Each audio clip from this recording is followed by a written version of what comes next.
अस्सलाम वालेकुम dear students. अच्छा तो बेटा आज जो टॉपिक मैं आपको पढ़ाने लगा हूँ वो टॉपिक आपकी 9th की केमिस्ट्री में भी है और फर्स्ट ईयर की केमिस्ट्री में भी है। तो मैं कोशिश करूँगा कि मैं टॉपिक इस तरीके से प्रेजेंट करूँ कि 9th का जो स्टूडेंट है उसे भी ये टॉपिक समझ आए और जो फर्स्ट ईयर का स्टूडेंट है उसको भी ये टॉपिक अच्छे तरीके से समझ आ जाए। तो आज का जो टॉपिक हम पढ़ने लगे हैं वो टॉपिक है आयन।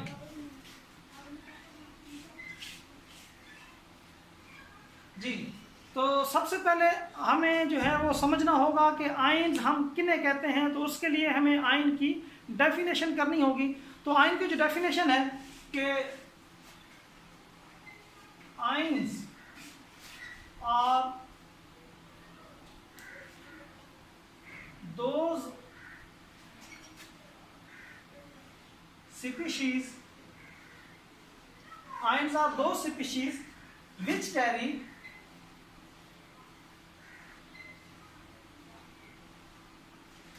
either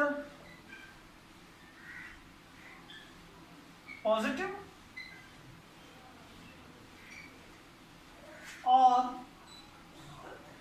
negative charge। जी, ions are those species which carry either positive or negative charge, यानी जो पॉजिटिव या नेगेटिव चार्ज रखता हो हम उस स्पीशी को आयन कहते हैं। यहाँ पे आपने एक बात ध्यान में रखनी है, आपको पता है कि हम जो है वो स्पीशीज को 3 हिस्सों में डिवाइड करते हैं। एक जो है हम उसको न्यूट्रल कहते हैं स्पीशीज को, कुछ स्पीशीज को हम न्यूट्रल कहते हैं, कुछ को हम जो है वो पॉजिटिव चार्ज वाले या कैटाइन कहते हैं और कुछ को जो है हम नेगेटिव चार्ज वाले या एनाइंस कहते हैं। तो वो क्या जो है उनमें डिफरेंसेस होते हैं वो मैं आपको समझाना चाहूँगा। पहले आपको ये पता होना चाहिए कि हम न्यूट्रल किसे कहते हैं। तो बेटा न्यूट्रल हम ऐसी स्पीशीज को कहते हैं जिसमें नंबर ऑफ इलेक्ट्रॉन्स में ई से ज़ाहिर कर रहा हूँ इलेक्ट्रॉन्स को, are equal to number of electrons are equal to number of protons. याद रखिएगा जहाँ पे भी, चाहे वो मॉलिक्यूल हो चाहे वो जो है वो एटम हो, अगर उसमें नंबर ऑफ प्रोटॉन्स और नंबर ऑफ इलेक्ट्रॉन्स इक्वल होना तो वो न्यूट्रल होता है। यानी नंबर ऑफ इलेक्ट्रॉन्स ई से कदार कर देता हूँ इक्वल हो जब नंबर ऑफ प्रोटॉन्स के, तो ऐसी चीज जो है वो याद रखिएगा न्यूट्रल होती है। अच्छा, दूसरा जो है वो पॉजिटिव चार्ज कब आता है, कब किसी के ऊपर पॉजिटिव चार्ज होता है, तो याद रखिएगा जब number of electrons are less than, यानी जब number of electrons are less then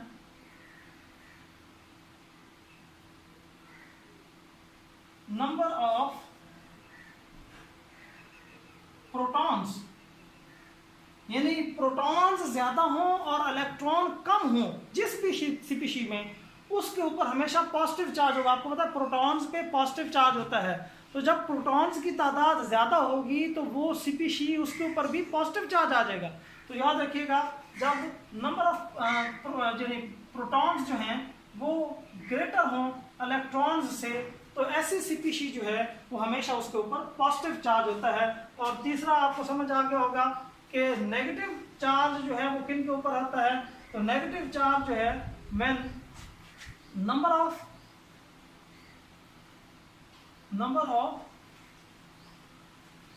electrons are greater than number of protons,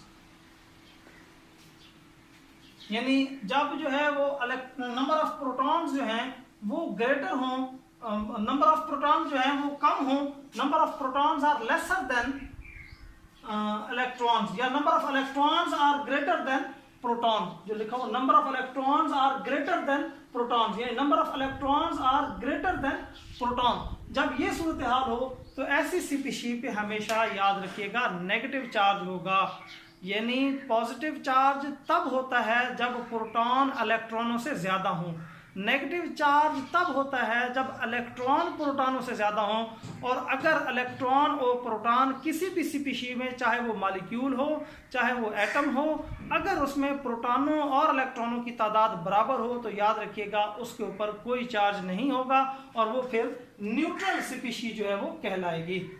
हमारे टॉपिक में आएंगे पॉजिटिव चार्ज वाले आयंस और नेगेटिव चार्ज वाले आयंस, यानी हम आयंस को डिस्कस करेंगे, तो याद रखिएगा। अच्छा, तो आयंस की जो है वो सबसे पहले हम डिस्कस कर लेते हैं आयंस की फॉर्मेशन, यानी एक आयन जो है वो कैसे बनता है। तो आयन की फॉर्मेशन पे आ जाते हैं, फॉर्मेशन ऑफ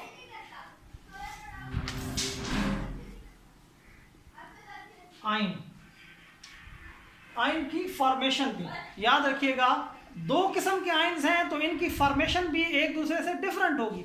तो फॉर्मेशन ऑफ पॉजिटिव आयन, तो पॉजिटिव आयन जो है वो कैसे क्रिएट होता है, तो याद रखिएगा जब यानी कोई एटम हो, फर्ज किया एक ऐसे में एटम लिख देता हूं X, अगर इसमें से इलेक्ट्रॉन जो है खारिज हो जाए तो इसके ऊपर प्लस चार्ज आ जाएगा, यानी अगर इसमें से इलेक्ट्रॉन खारिज हो तो इसमें प्लस चार्ज आ जाएगा, और इसमें से पॉजिटिव चार्ज को याद रखिएगा कैटाइन भी बोलते हैं, कैटाइन, ठीक है। तो एक कैटाइन कैसे बनता है, जब किसी एटम से जो है वो एक इलेक्ट्रॉन खारिज हो जाए तो वो क्या बन जाता है, कैटाइन। अच्छा, दो इलेक्ट्रॉन खारिज हो जाए तो भी कैटाइन होगा, उसके ऊपर चार्ज फिर 2 हो जाएगा। 3 इलेक्ट्रॉन खारिज हो गए तो वो भी कैटाइन होगा, उसके ऊपर चार्ज फिर 3 होगा। तो चार्ज जो है उसका ताल्लुक है कि कितने इलेक्ट्रॉन्स खारिज हुए हैं, और अगर इलेक्ट्रॉन खारिज होगा तो चाहे 1 हो या 2 हो या 3 हो, हम उसे क्या बोलेंगे, कैटाइन। नेक्स्ट है जी हमारे पास, हम पा रहे हैं फॉर्मेशन ऑफ आयन। तो फॉर्मेशन ऑफ आयन में जो हमारे पास नेक्स्ट है वो है नेगेटिव आयन। तो नेगेटिव आयन जो है, अच्छा याद रखिएगा नेगेटिव आयन को जो है वो एन आयन भी बोलते हैं, एन आयन। तो एन आयन जो है वो कैसे बनेगा, एन आयन बेटा इसके उल्ट बनता है, यानी फर्ज किया अगर यही X जो है वो इलेक्ट्रॉन कहीं से ले, अगर कहीं से इलेक्ट्रॉन ले तो इसके ऊपर क्या आ जाएगा, नेगेटिव चार्ज आ जाएगा।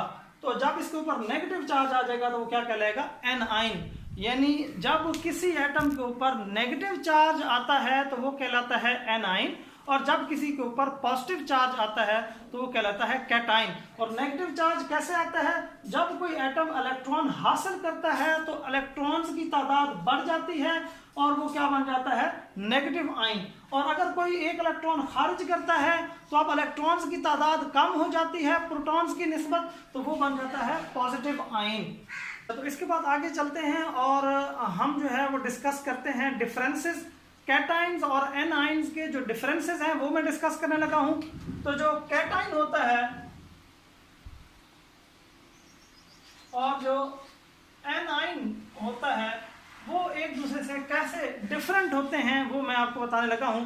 तो कैटाइन जो है वो हमेशा, इसके ऊपर आपको पता है पॉजिटिव चार्ज होता है, इट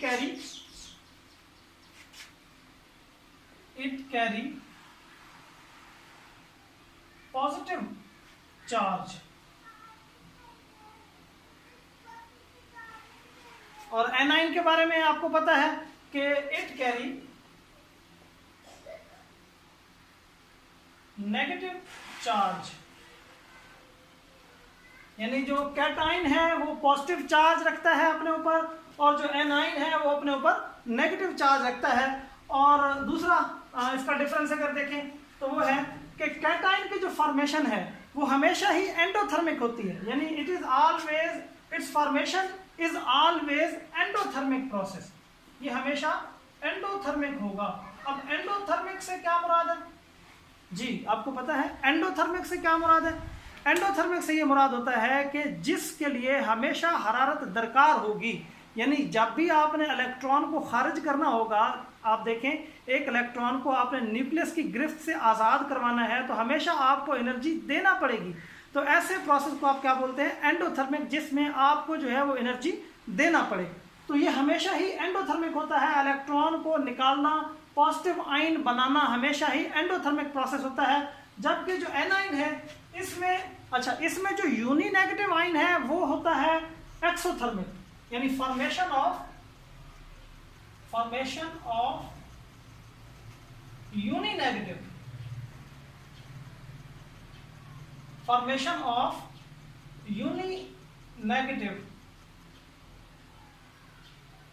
वो क्या है, वो है एक्सोथर्मिक। जब यानी जो पहला हम आयन बनाते हैं, यूनी नेगेटिव आयन बनाते हैं, जब एक इलेक्ट्रॉन लेते हैं तो न्यूक्लियस जो है वो उसको पकड़ता है, ग्रिफ्ट करता है। तो जब आपको पता है कशिश, अट्रैक्शन क्रिएट होती है, तो हमेशा एनर्जी रिलीज होती है, हमेशा जो है वो हरारत खारिज होती है।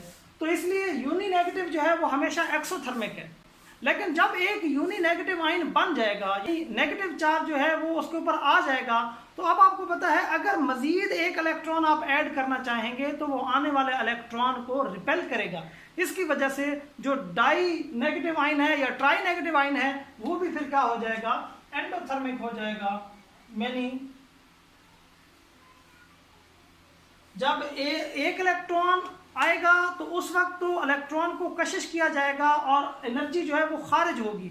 लेकिन जब एक से ज़्यादा इलेक्ट्रॉन्स आएंगे तो क्योंकि पहले से नेगेटिव चार्ज आ चुका होगा तो आने वाले इलेक्ट्रॉन को रिपल्जन का भी सामना होगा। इसलिए जो है वो इस टाइम जब वो डाई नेगेटिव या ट्राई नेगेटिव आयन बनेगा तो प्रोसेस जो है वो एंडोथर्मिक हो जाएगा, यानी हीट जो है आपको देनी पड़ेगी, एनर्जी जो है आपको देनी पड़ेगी उसको एब्जॉर्ब करवाने के लिए। तीसरी जो बात है वो आपको ज़हन रखनी होगी कि ये जो कैटाइंस हैं, कैटाइंस जो हैं वो मेटल एटम्स जो हैं वो अच्छे कैटाइंस देते हैं। अमूमन जो मेटल एटम्स हैं वो कैटाइंस देते हैं। मेटल्स जो हैं वो अमूमन आपको पता है मेटल्स वही होते हैं जो आसानी से इलेक्ट्रॉन दें, तो जो आसानी से इलेक्ट्रॉन दे देंगे वो क्या बन जाएंगे, कैटाइन।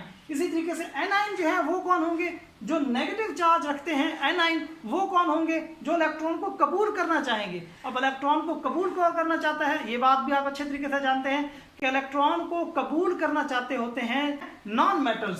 तो जो नॉन मेटल्स हैं वो पोटेंशियली जो है वो एनाइंस बनने का रुझान रखते हैं। यहाँ पे एक बात और जो है मैं आपको बताता चलूँ कि जो कैटाइंस हैं, जब ये इलेक्ट्रॉन जो है इसमें से खारिज होगा तो बाकी मादा इलेक्ट्रॉन को कशिश कर लिया जाएगा।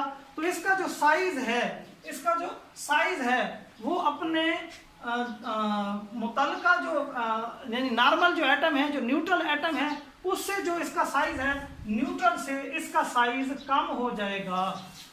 न्यूट्रल एटम से इसका साइज कम हो जाएगा क्योंकि बाकी मादा इलेक्ट्रॉन को खींच लिया जाएगा। और इसकी अगर साइज की बात करें तो इसका जो साइज है वो अपने न्यूट्रल एटम की निस्बत जो है वो बड़ा हो जाएगा। एन से मुराद यहाँ पे मैं ले रहा हूँ न्यूट्रल एटम, तो न्यूट्रल एटम की निस्बत इसका साइज जो है वो बड़ा हो जाएगा। और भी बहुत सारे डिफरेंसेस हैं जो यहाँ पे जो है वो मैं डिस्कस नहीं करता क्योंकि आपका टॉपिक जो आपकी 9th की या फर्स्ट ईयर की केमिस्ट्री में जो दिया हुआ है उसमें इतनी ही बातें डिस्कस की हुई हैं। हाँ, एक बात जो है वो फर्स्ट ईयर की केमिस्ट्री में मजीद डिस्कस की हुई है, वो ये तादाद में ग्रुप ऑफ एटम्स मिलके जो नेगेटिव आयन देते हैं उनकी तादाद ज़्यादा है। मैं उसकी मिसाल से आपको बताना चाहूँगा। फॉर एग्जाम्पल आपने ये कंपाउंड्स देखे होंगे MgSO4, इसी तरीके से NaNO3, या आप एक और कंपाउंड ले लें CaCO3। आपने क्या देखा कि जो एक मेटल एटम है पॉजिटिव चार्ज, तो वो मेटल एटम है। आपको पता है पीरियोडिक टेबल में मेटल्स सबसे ज़्यादा हैं, कुदरती तौर पे अल्लाह ताला ने जो है वो मेटल्स ज़्यादा बनाई हैं। तो मेटल्स ज़्यादा हैं मतलब पॉजिटिव आयन्स जो हैं वो अकेले एटम ही बहुत हैं। लेकिन जो उनको काउंटर करने के लिए आयनिक कंपाउंड में अगर पॉजिटिव चार्ज चाहिए तो नेगेटिव चार्ज भी तो चाहिए, तभी आयनिक कंपाउंड बनेगा। तो उसमें जो नेगेटिव आयन्स हैं वो ग्रुप ऑफ एटम्स मिलके उनके साथ जुड़े होते हैं। यहाँ पे आप देखें SO4 एक ग्रुप ऑफ एटम्स का नेगेटिव है। यहाँ पे भी देखें NO3 जो है वो ग्रुप ऑफ एटम्स पे मुश्तमिल एक नेगेटिव आयन है, या CO3 जो है ये भी ग्रुप ऑफ एटम्स पे मुश्तमिल एक नेगेटिव चार्ज है। तो ग्रुप ऑफ एटम्स पे मुश्तमिल नेगेटिव चार्जेस की मिकदार ज़्यादा है।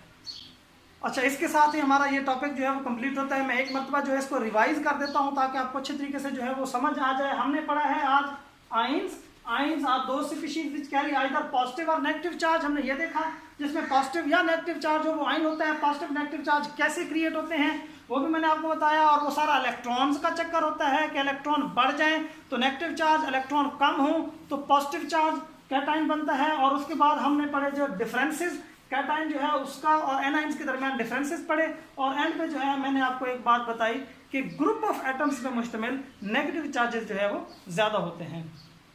बेटा मैं यहाँ पे आपको ये भी ज़रूर कहना चाहूँगा कि अगर आपको मेरे टॉपिक जो है वो समझ आते हैं तो ज़रूर जो है वो आप लाइक करें और साथ में जो है वो कमेंट्स भी करें, मुझे बताएं कि इसमें जो है वो कौन कौन सी बातें आपको समझ नहीं आई, ताकि मैं आपको समझाऊँ, और अगर समझ आ गई हैं तो अप्रिशिएट कर दें, और अगर आप ऐसा करेंगे तो तभी जो है वो मज़ीद वीडियोज़ में बना पाऊँगा। अच्छा तो बेटा इसी टॉपिक में मैं जो है वो ऐड कर देता हूँ साथ में मॉलिक्यूलर आइन भी। बच्चे जो है वो कंफ्यूज करते हैं, ये हमने आइंस पढ़े तो मॉलिक्यूलर आइंस क्या होते हैं वो भी आपको बता देता हूँ। मॉलिक्यूलर आइंस क्या होते हैं बेटा? मॉलिक्यूलर आइंस यानी एक मॉलिक्यूल हो और अगर वो इलेक्ट्रॉन जो है उसमें प्रोटॉन्स की निस्बत ज़्यादा हो तो वो जो है वो मॉलिक्यूलर एनाइन कहलाएगा, और इसी तरीके से अगर एक मॉलिक्यूल हो और उसमें जो है वो इलेक्ट्रॉन जो है वो प्रोटॉन की निस्बत कम हो तो वो जो है मॉलिक्यूलर कैटाइन कहलाएगा। तो मॉलिक्यूलर जो है वो अमूमन मॉलिक्यूलर कैटाइंस जो हैं वो तादाद में बहुत ज़्यादा होते हैं। और मॉलिक्यूलर कैटाइन की एक मिसाल भी आपको सामने ले देता हूँ। जैसे ये CH4 आपको पता है एक मॉलिक्यूल है, और अगर इसके ऊपर प्लस चार्ज हो तो क्या बन जाएगा? Molecular cation. यानी पहले आपको पता है CH4 एक मॉलिक्यूल है, और अगर इसमें से फिर इलेक्ट्रॉन निकल जाए तो वो क्या बन जाएगा? Molecular cation. इसी तरीके से आपके पास H2O जो है वो एक मॉलिक्यूल है, अगर इसमें से इलेक्ट्रॉन जो है वो किसी तरीके से खारिज कर दिया जाए, इसको आयनाइज कर दिया जाए तो क्या बन जाएगा? Molecular cation. इसी तरीके से आपके पास जो है NH3 एक मॉलिक्यूल है, या आपके पास जो है वो C2H6 जो है वो एक मॉलिक्यूल है, अगर इनमें से इलेक्ट्रॉन खारिज कर दिए जाएं तो ये क्या कहलाते हैं? Molecular cations. तो याद रखिएगा मॉलिक्यूलर कैटाइंस जो हैं वो डिफरेंट हैं इनसे। वो कैसे? यहाँ पे आप गौर करें, ये NO3 जो है ये कतई मॉलिक्यूल है ही नहीं, ये एक आयनिक स्पीशीज है, यानी सोल्यूशन में ये आयन की शक्ल में पाया जाता है, ये मॉलिक्यूल कभी था ही नहीं, तो ये मॉलिक्यूल नहीं है, ये मॉलिक्यूल है। यानी CH4 अगर ये पॉजिटिव चार्ज ना होता तो ये मॉलिक्यूल होता, पॉजिटिव चार्ज की वजह से अब ये क्या कहला है? Molecular cation. यानी मॉलिक्यूलर कैटाइन और इस एनाइन में आपने एक फ़र्क समझना है कि ये मॉलिक्यूल था और फिर ये कैटाइन बन गया है, और ये मॉलिक्यूल था ही नहीं, ये है ही आयन, और ये सोल्यूशन में जो है वो आयनिक कंपाउंड का एक पार्ट है बतौर एनाइन। अब केमिस्ट्री में जब ये लिखा जाता है कि मॉलिक्यूलर कैटाइंस जो हैं वो तादाद में ज़्यादा हैं, जब हम कहते हैं मॉलिक्यूलर कैटाइंस तादाद में ज़्यादा हैं, बच्चे जो है वो कंफ्यूज हो जाते हैं कि अभी तो सर ने कहा था कि जो है वो एनाइंस जो हैं वो यानी ज़्यादा एटमों पे मुश्तमिल जो एनाइंस हैं वो ज़्यादा हैं, एनाइंस ज़्यादा होते हैं, और आप सर कह रहे हैं कि कैटाइंस ज़्यादा होते हैं। तो बेटा जो नंबर ऑफ एटम्स पे मुश्तमिल एनाइंस हैं जो सोल्यूशन में आइंस की सूरत में पाए जाते हैं वो वाकई नेगेटिव चार्ज के ज़्यादा हैं, बतौर मॉलिक्यूल जो कैटाइंस हैं मॉलिक्यूलर कैटाइंस वो कुदरती तौर पर ज़्यादा होते हैं। हाँ तो बेटा ये भी आप नोट कर लें कि मॉलिक्यूलर आइंस और पॉली एटॉमिक आइंस जो है ये दो डिफरेंट चीज़ें हैं। मॉलिक्यूलर आइंस जो हैं वो मॉलिक्यूल से बनते हैं, जबकि पॉली एटॉमिक आइंस जो हैं वो आयनिक कंपाउंड से ताल्लुक़ रखते हैं। तो ये जो डिफरेंस है मॉलिक्यूलर आइंस और पॉली एटॉमिक आइंस का, इस डिफरेंस पे एक अलग से वीडियो मेरी मौजूद है, तो आप वो भी देख लें आप। और इसमें आप ये बात नोट कर लें कि जो कहा जा रहा है कि कैटाइंस आर अबेंडेंट, तो वो मॉलिक्यूलर कैटाइंस आर अबेंडेंट, और जो एनाइंस के बारे में कहा जाता है कि एनाइंस आर अबेंडेंट, तो वो polyatomic anions are abundant. तो यानी पॉली एटॉमिक एनाइंस और चीज़ है और मॉलिक्यूलर आइंस और चीज़ है। पॉली एटॉमिक आइंस में से एनाइंस अबेंडेंट है, जबकि मॉलिक्यूलर आइंस में से कैटाइंस अबेंडेंट हैं। अच्छा तो यहाँ पे एक सवाल पैदा होता है कि वहाँ तो मैंने एक रीज़न आपको बताई थी कि मॉलिक्यूलर कैटाइंस जो हैं, जैसे कि ये आपके पास CH4 है या ये मॉलिक्यूलर कैटाइंस क्यों तादाद में ज़्यादा होते हैं? तो बेटा यहाँ पे आपने ये ध्यान में रखना है कि ये मॉलिक्यूल से बनाए गए कैटाइन है। अब एक मॉलिक्यूल है, अगर आप उससे एनाइन बनाना चाहते हैं तो आप उसको इलेक्ट्रॉन देंगे, अगर आप उसको कैटाइन बनाना चाहते हैं, आयनाइज करना चाहते हैं, तो आप क्या करेंगे? उसको रेडिएशन के ज़रिए से आयनाइज करेंगे। अब आप खुद सोचें कि एक मॉलिक्यूल हो, उसमें से इलेक्ट्रॉन निकाला तो ज़बरदस्ती जा सकता है, किसी मॉलिक्यूल को ज़बरदस्ती इलेक्ट्रॉन पकड़ाया तो नहीं जा सकता। देखिए मॉलिक्यूल एक स्टेबल स्पीशी होती है, एक स्टेबल स्पीशी को आप ज़बरदस्ती इलेक्ट्रॉन उससे छीन तो सकते हैं, आप उसे ज़बरदस्ती इलेक्ट्रॉन दे नहीं सकते। इसीलिए जो है वो मॉलिक्यूल की सूरत में मॉलिक्यूलर कैटाइंस, यानी आप उसे ज़बरदस्ती इलेक्ट्रॉन छीन लें तो वो तादाद ज़्यादा है। मॉलिक्यूलर कैटाइन, जो भी मॉलिक्यूल है आप उसे ज़बरदस्ती इलेक्ट्रॉन छीन लें तो वो मॉलिक्यूलर कैटाइन बन जाएगा, आयनाइज कर दें मॉलिक्यूलर कैटाइन बन जाएगा। लेकिन एक मॉलिक्यूल जो कि स्टेबल है, क्या आप ज़बरदस्ती उसे इलेक्ट्रॉन दे सकते हैं? तो ऐसा नहीं हो सकता। इसलिए जो है वो मॉलिक्यूलर कैटाइन्स जो हैं वो ज़्यादा अबेंडेंट हैं और मॉलिक्यूलर एनाइंस जो हैं वो लेस अबेंडेंट हैं। तो यहाँ पे जो है वो हमारा टॉपिक कंप्लीट हुआ। आज हमने जो है वो आयंस के बारे में पढ़ा और साथ में जो है हमने मॉलिक्यूलर आयंस के बारे में पढ़ा।